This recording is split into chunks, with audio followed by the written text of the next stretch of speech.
What's up, Teamboosted? Welcome to another one rotor Porsche Speedster video. We've thrown around this whole one rotor 300 horsepower number a lot, and we asked you guys in the last video if you thought that was actually achievable or not. A lot of you went kind of low on the estimates there, but we're gonna show you exactly what it is that we're gonna try to do to get the 300 horsepower. There's a lot of parts involved, and there's a lot of things that we need to do. We'll explain our logic for that and then why we think we actually can hit that number. But let's just get to it.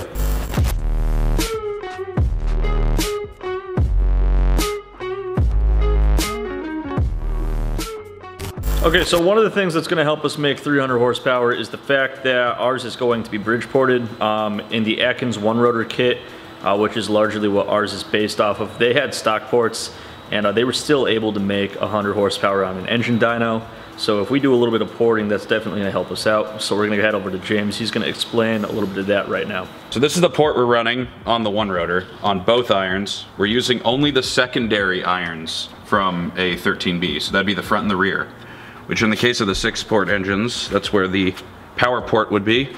So that's what we're dealing with. The purpose of having a bridge port on there is it's kind of the same as having a cam with a lot of overlap and a lot of duration on like a normal piston engine. It's going to help produce more torque, ideally, but it's going to move the power band up. So it'd be like having a cam with a lot of intake and exhaust overlap. Most people would think that's not great for turbos, but with rotaries at least, it seems like it's the other way around. There's a lot of guys with Bridgeport engines out there making tons and tons of horsepower. So that's one of the ways that we are going to try to achieve the 300 horsepower. There's lots more to talk about. There's a lot more that goes into this, but that's something that we needed to do, definitely. Exactly. We weren't going to get anywhere with the stock ports. That guy that said like 45 horsepower may well have been right.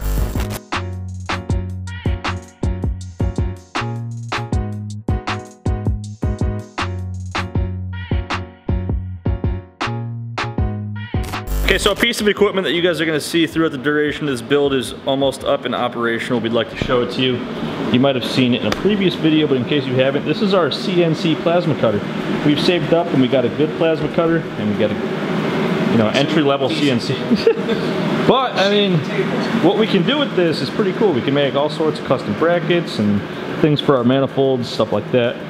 Sam's making a test program so we can see if it actually works. It did need to be wired up, but we're confident we're not too stupid to configure it, so see what it... That's a bold statement.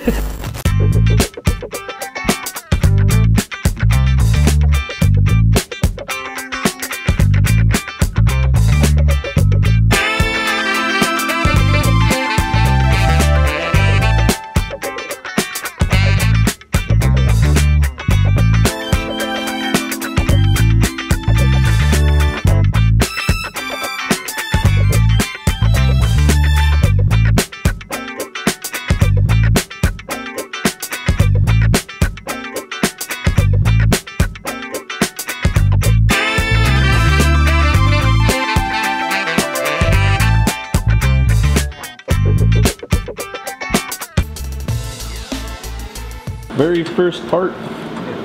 Not even the final part. It's not even the real one. Very third test part. Came out pretty good though. No degrinding. Port.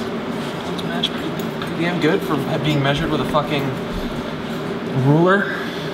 Nothing we can't port match when it's in aluminum. Yeah. That's pretty good. There's the idea. So this is pretty much just a bracket so we could run our throttle bodies. And then over the bracket's not compliant flange. So we're gonna have two pieces of 180-degree tubing. And there you go, throttle bodies, intake. And then on this side, obviously we're not gonna have the trumpets. We're gonna make a like an air box, like a plenum kind of, yeah, for the turbo feed into here, and then into the engine. Probably actually end up welding these into the tank of the intercooler or whatever ends up over there. But yeah, cool piece of equipment, because this would have been a long job. Tremendous. A, to get it accurate, and B, just to do that would have been, you know, I don't know, half day worth of work. Probably would have been a good 6 to 8 hours worth of work. Let's face it, we would have not done anything near that, and it would have looked way shittier. We probably would have bought like an exhaust flange or an intake manifold flange and just cut the middle part out of it and welded it back together or something. Yeah, pretty much. Okay, so we're taking this off now so we can go through with actually assembling it for real, 100%. Set in stone. If it blows up mode. This is just an empty shell, as a lot of you guys know who've been following, but we're gonna go through all the fun, go fast parts that we have. Yeah. To hit that 300. Maybe. 300. We're hoping. Or as most of you like to say, I think 170 max. 80 horsepower. Yeah. 12. We can make 40 horsepower, guys. I mean, maybe torque. The transmission is slightly... It's not going to make 3 digits of torque. Guaranteed. If it makes 3 digits of torque, it'll be like 100. Exactly. No more. Oh. James hitting second base with the rotary.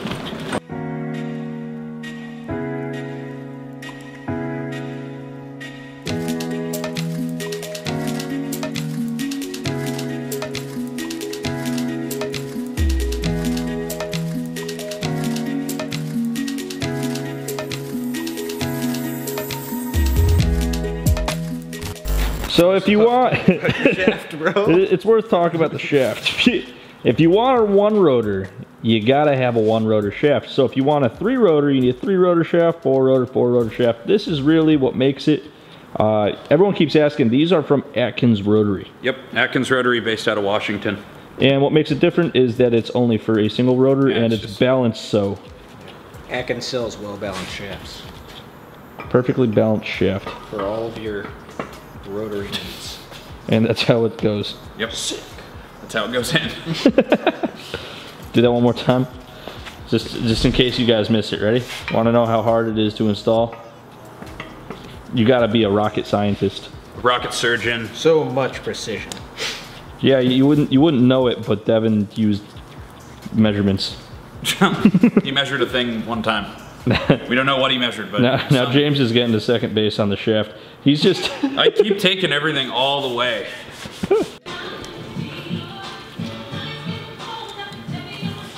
Yeah, you need to put a little bit of chooch into it. That seems good. Explain that real quick, what we just did.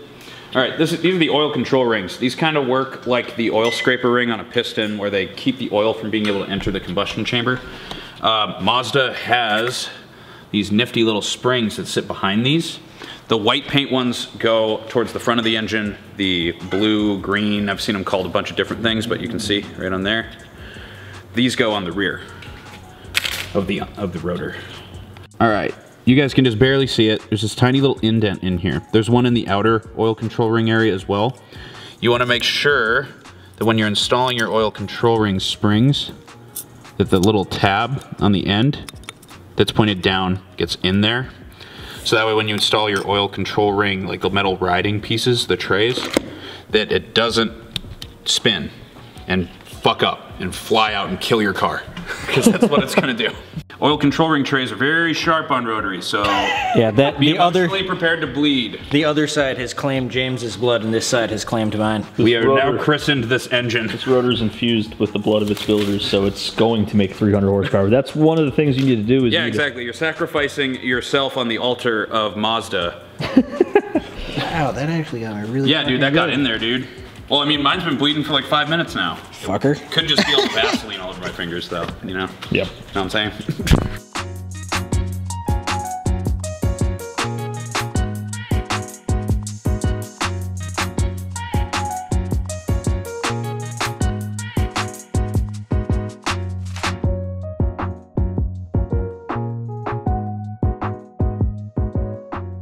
Okay, so these are more 300 horsepower parts. Explain what you're holding. It's an apex seal. It's a single piece ceramic apex seal. These weigh less than the steel 2-piece or 3-piece stock ones, as well as being better to the housings, and they won't fall out into one of our bridges. So and what's the benefit of a 1-piece? There is no real benefit. This just seals objectively worse, but it'll work fine for high RPM. Stock apex seals have a split on one of the corners is separate. It helps the apex seal expand and seal at low RPMs. Basically gives you better power low down.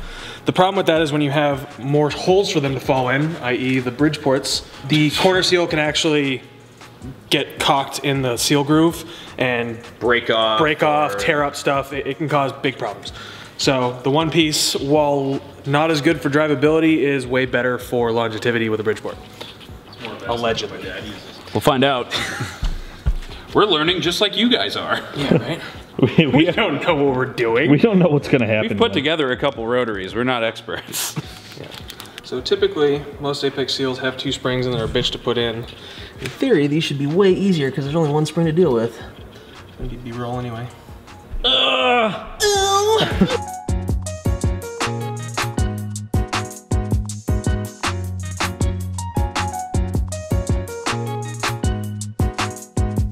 There she blows. All right, something else worth talking about.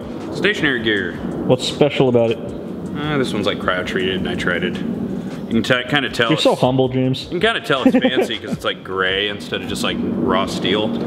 It's basically just been heat treated, so it should handle higher RPM.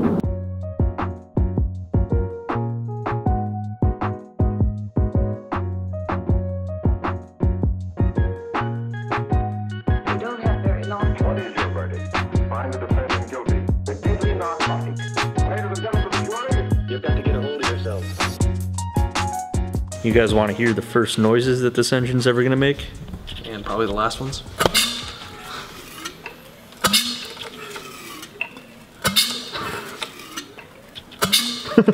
Achoo! It's good. Seems to feel even to me. What are we checking, Sam? End play. It's pretty much how much the rotor assembly can move up and down. That's how much the entire stack can move forward and back. You got to do similar stuff on piston engines, just probably a different procedure. We got too much. About 5 thousandths.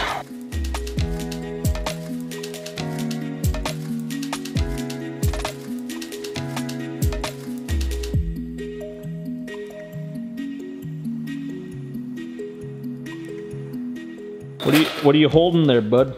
A big fucking wrench. For assembling 20 AN line on the other end. It's really a multi-purpose tool.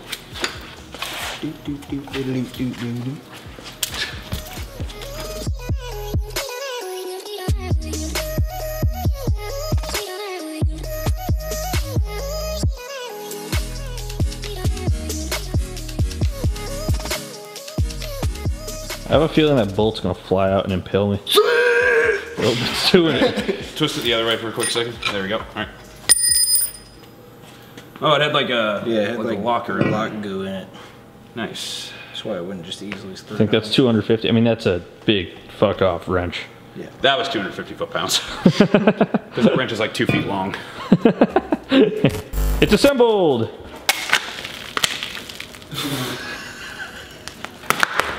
All right, guys, we're gonna wrap it up here. This thing's actually built now. It has stuff inside of it. It's got stuff that's gonna hopefully make it hit that 300 horsepower goal inside of it. As you can see, Sam's been working on the intake manifold. Yeah, this is actually made out of aluminum now, and we have the 180 just mocked up. It's sticking way too far out, but that's just gonna be trimmed when it actually gets attached to this flange over here. These throttle body trumpets are going to be turned into some sort of plenum, and then it's gonna be plumbed up. So next video, ideally, we'd like to have all this mounted so we can do all of the turbo plumbing, and we need to do some chassis modifications before that. But we were gonna do some of that this video, but we actually got the Datsun its first track day. There's a lot of you who are new here because of the one rotor content. We have this 2.3 240Z that's kind of been like a build from the beginning of the channel, and we brought it to a road course, and it actually performed really well. It had an unfortunate slight oil leak, nothing major, something we can easily fix, but it got overlooked in the whole building process. So we only got one round out of it, so we weren't able to film anything. We were gonna have a little short in this video about it, but we couldn't get that done. But it performed amazing, and we're super, super happy with it. So we plan to do like an autocross day with it a little bit later this month or next month. Just let us know in the comments if you guys wanna see some more content on the 2.3 Datsun. It's an absolute monster. It's a fun car to drive. We'd like to film a little bit more. Let us know if you're interested in that. But that's gonna wrap this one up. Devin's gonna pick a winner for the video giveaway. If you guys are not familiar with the channel, we give away products from boostedshades.com every single video. Even if you don't win, that's the best way to support us, is head on over to boostedshades.com. All right, this video's winner is Crazy Ryan. All right, hit us up at Teamboosted at boostedshades.com or through any of our social media platforms. We'll get back to you and ship you something. If you guys want to win, all you got to do is like, subscribe, leave a comment. The comment could be anything, but we ask you guys stuff at the end of every video to make it easier to think of your own comment. So this video's question is, with every build, there's gonna be inevitably some points of failure when you're first starting out. We wanna know what you think is gonna be the first thing to go on this one rotor build. Leave that in the comments, like, subscribe, and you are eligible to win. Yeah, as always guys, thanks for watching. We'll see you next time.